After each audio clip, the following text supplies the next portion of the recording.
इस कार्यक्रम के पुण्यार्जक हैं संपूर्ण कटारिया परिवार, अहमदाबाद, गुजरात। सलुम्बर नगर की यह धरती जो है वह हाड़ा रानी के कार्य से प्रसिद्धि को प्राप्त है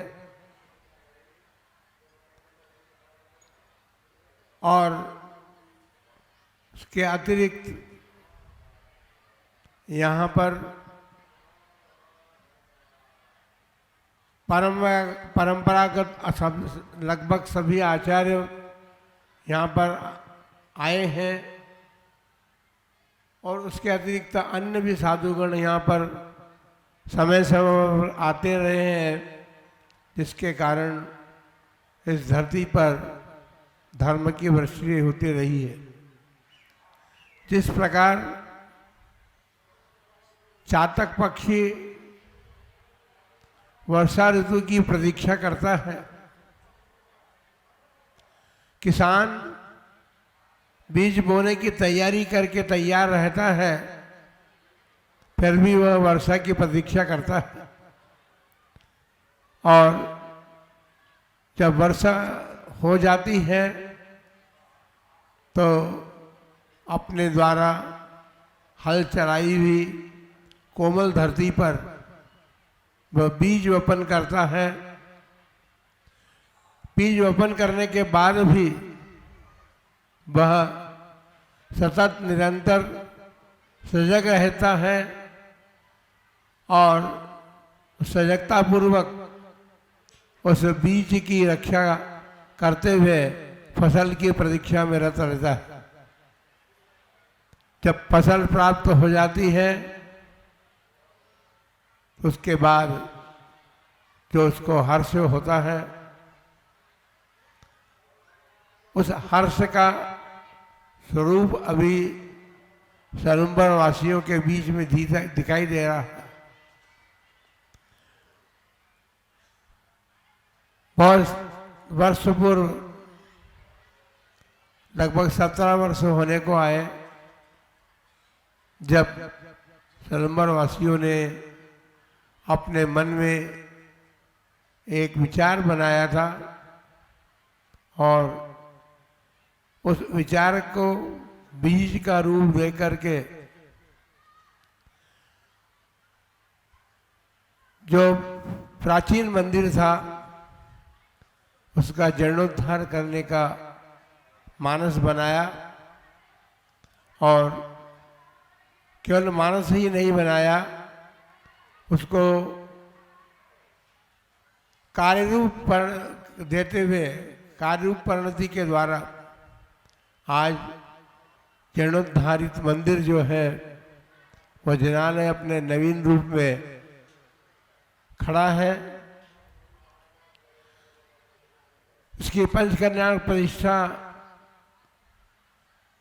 कब हो, कैसे हो और किनके सानिध्य में हो, इस बात की प्रतीक्षा भी वह वर्षों से कर रहा था।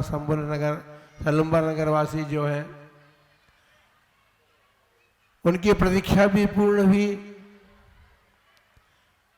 जिस उद्देश्य से संघ के चरणों में उन्होंने निवेदन किया, वह निवेदन आज प्रतिफलित हो रहा है और इसीलिए सलुम्बर नगरवासी ही नहीं, अब तो सलुम्बर नगर नहीं रहा, सलुम्बर जिला बन गया है और सलुम्बर जिले के जितने भी लोग हैं वे सब हर्षित इसलिए हैं कि हमारे क्षेत्र में आचार्य संघ का 20वें वर्ष के बाद पदार्पण हुआ है और हम तो ये कहना चाहेंगे कि राजस्थान में जब से हमने प्रवेश किया तब से पंचकल्याण प्रतिष्ठा महोत्सव और मस्तकाभिषेक श्री क्षेत्र महावीर जी में संपन्न हुआ था। उसके बाद प्रतिष्ठाओं का दौर शुरू हो गया और पंचकल्याण प्रतिष्ठा महोत्सव के उस दौर में अब नंबर आया है सनूमर नगर का। बंधुओं, पंचकल्याण प्रतिष्ठा महोत्सव जो है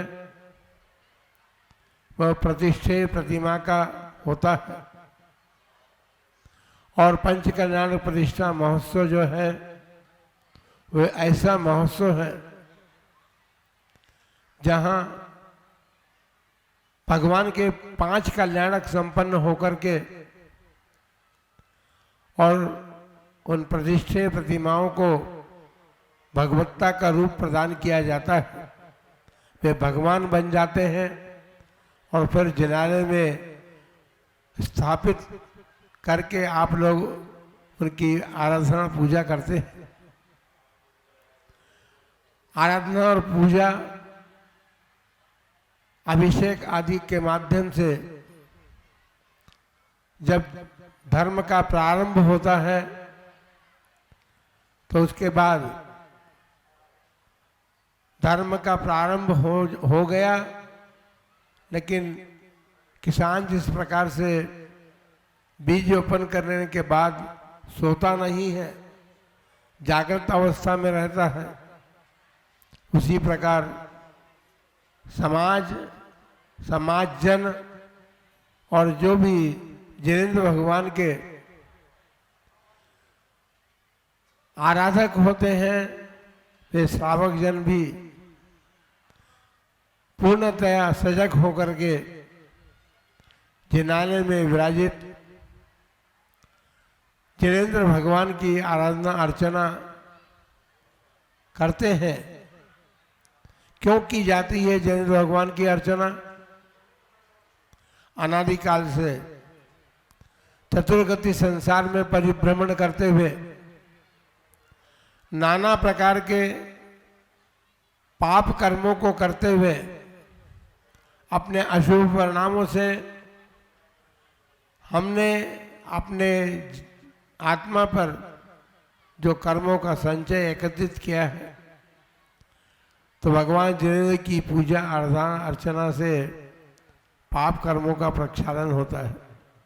अभिषेक इसीलिए किया जाता है, भगवान का अभिषेक करने की आवश्यकता नहीं है। आवश्यकता तो इसलिए पड़ती है कि हम उन महामना भगवान के अभिषेक पूर्वक हम अपने पापों का प्रक्षालन करने का पुरुषार्थ करते हैं।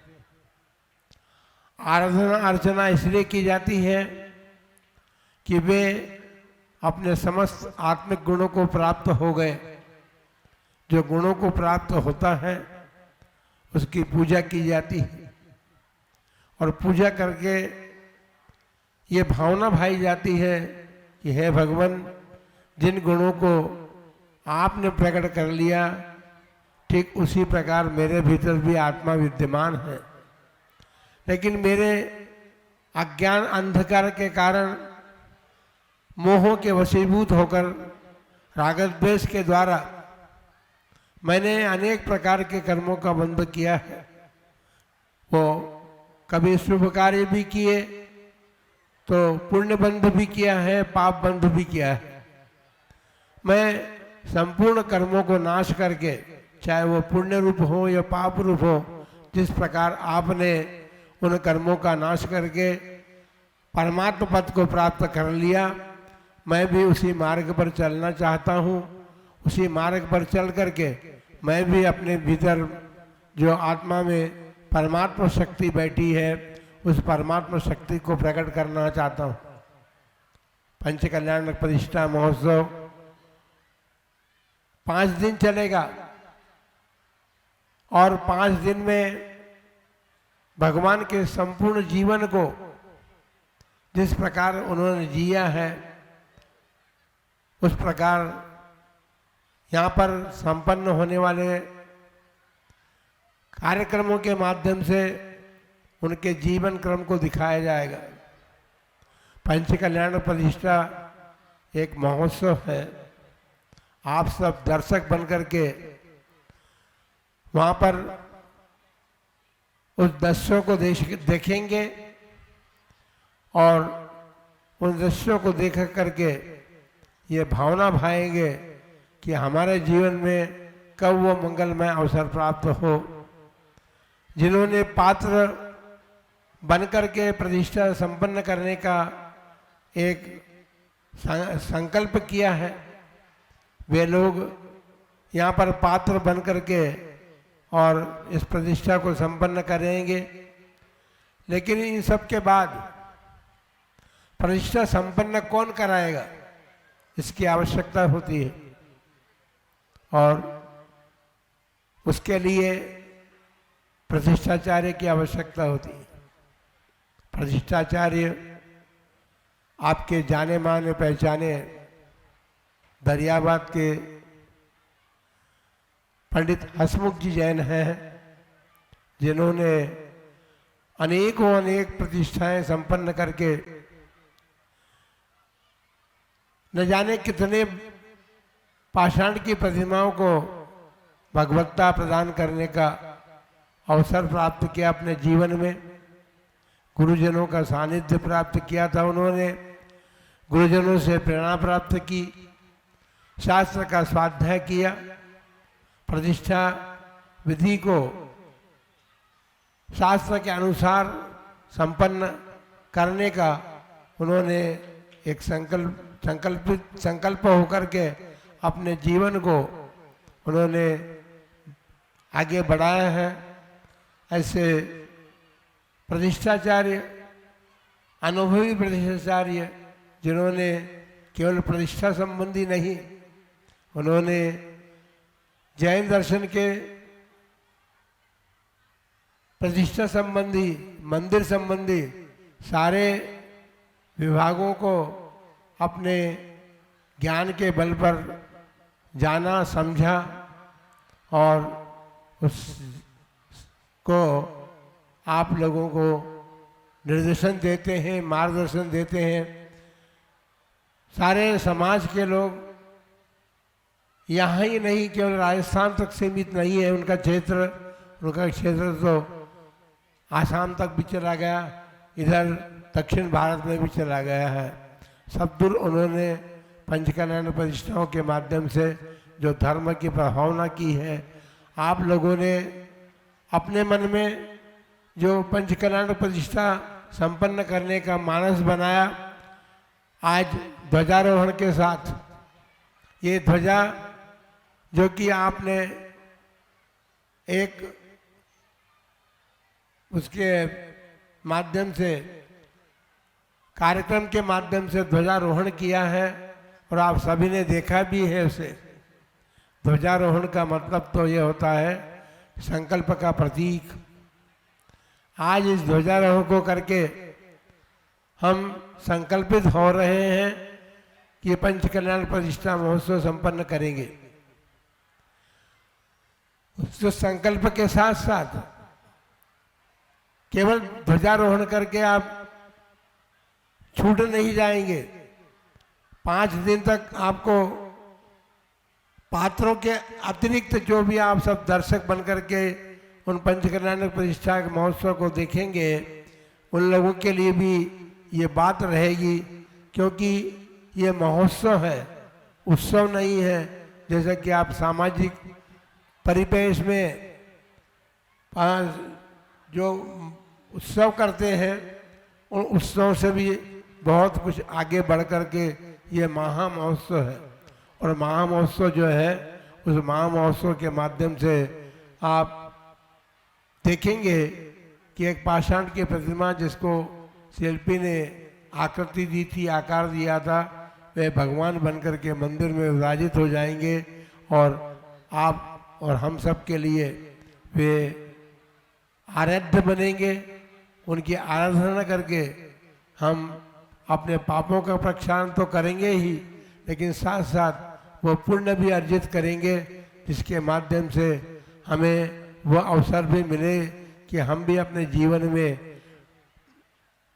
भगवान के द्वारा, उन्हीं भगवान के द्वारा बताए हुए मार्ग का अनुसरण करें, उन्होंने जिस मार्ग को प्राप्त करके अपने कर्मों का पूर्णतया नाश किया है और सिद्ध अवस्था को प्राप्त होकर के इस लोक के अग्रभाग पर विराजमान है, उनकी ये अरहंत रूप की अवस्था जो केवल ज्ञान प्राप्त होने के बाद प्रकट हुई थी, उस केवल ज्ञान के रूप में हम उस प्रतिमा को अरहंत के रूप में पूजा अर्चना आराधना करते हैं और अरहंत भगवान की पूजा अर्चना के साथ साथ पांचों कल्याणक संबंधी उन गुणों का हम पूजा के माध्यम से गीत गा करके उन गुणों को गाते हैं। पंच कल्याणक प्रतिष्ठा के लिए सब लोग आप ये भावना भाते हैं कि आपके 5 कल्याणक हुए हैं। गीत बना हुआ है ना, भजन बना हुआ है, तेरे हुए 5 कल्याणक प्रभु मेरा के कल्याण कर दे। तो 5 कल्याणक भगवान के हुए हैं, ऐसा नहीं समझे कि भगवान के हो गए तो हमको कुछ करना ही नहीं है। आप में भी वो शक्ति और सामर्थ्य है, बस आवश्यकता इस बात की है उस शक्ति और सामर्थ्य को प्रकट करें और प्रकट करने के बाद आप भी भगवान के द्वारा बताए हुए मार्ग का पुरुषार्थ करके स्वयं अपने जीवन में भी भगवान के समान अपने आत्मिक गुणों को प्रकट कर सके। आप सबके जीवन में ये बात हो। केवल पंचकल्याण प्रतिष्ठा महोत्सव में आप अभी यहाँ कहा गया कि पास में भोजन की व्यवस्था है। इस कार्यक्रम के पुण्यार्जक थे संपूर्ण कटारिया परिवार, अहमदाबाद, गुजरात।